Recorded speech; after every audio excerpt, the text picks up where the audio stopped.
Alexander III was born in Pella, the capital of the Kingdom of Macedon, on the 6th day of the ancient Greek month of Hecatombion, which probably corresponds to the 20th of July 356 BC, although the exact date is uncertain. He was the son of the king of Macedon, Philip II, and his fourth wife, Olympias, daughter of Neoptolemus I, king of Epirus. Although Philip had 7 or 8 wives, Olympias was his principal wife for some time, likely because she gave birth to Alexander. Roman medallion depicting Olympias, Alexander's mother. Several legends surround Alexander's birth and childhood. According to the ancient Greek biographer Plutarch, on the eve of the consummation of her marriage to Philip, Olympias dreamed that her womb was struck by a thunderbolt that caused a flame to spread far and wide, before dying away. Sometime after the wedding, Philip is said to have seen himself, in a dream, securing his wife's womb with a seal engraved with a lion's image. Plutarch offered a variety of interpretations for these dreams: that Olympias was pregnant before her marriage, indicated by the sealing of her womb, or that Alexander's father was Zeus.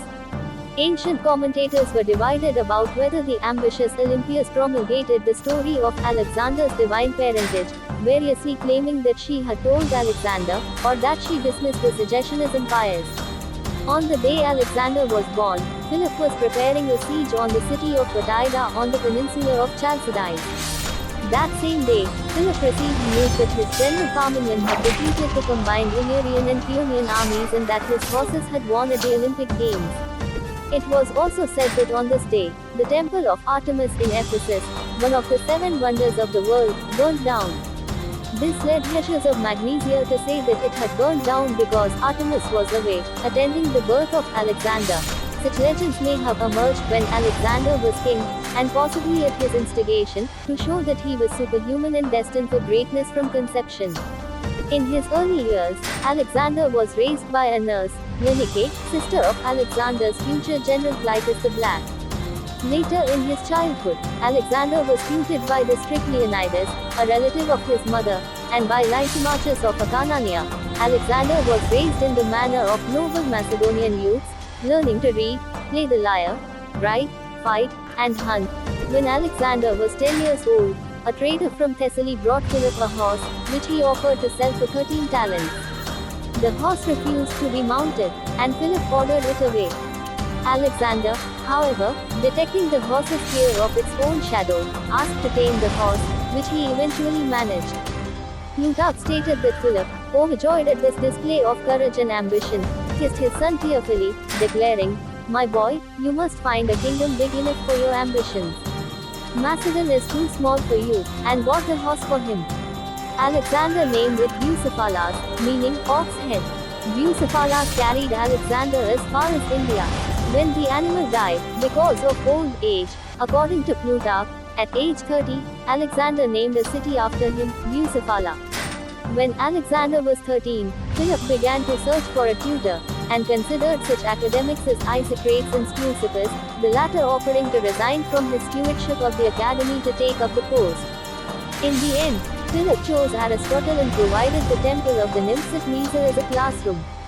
In return for teaching Alexander, Philip agreed to rebuild Aristotle's hometown of Stagira, which Philip had razed, and to repopulate it by buying and freeing the ex-citizens who were slaves, or pardoning those who were in exile. Mysa was like a boarding school for Alexander and the children of Macedonian nobles, such as Ptolemy, Hephaestion, and Cassander. Many of these students would become his friends and future generals, and are often known as the companions. Aristotle taught Alexander and his companions about medicine, philosophy, morals, religion, logic, and art.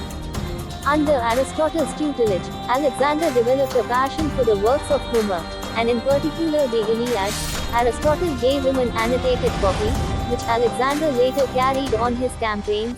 Alexander was able to quote Euripides from memory. In his youth, Alexander was also acquainted with Persian exiles at the Macedonian court, who received the protection of Philip II for several years as they opposed Artaxerxes III.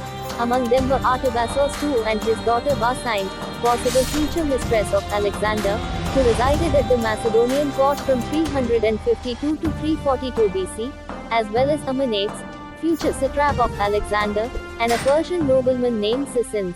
This gave the Macedonian court a good knowledge of Persian issues, and may even have influenced some of the innovations in the management of the Macedonian state.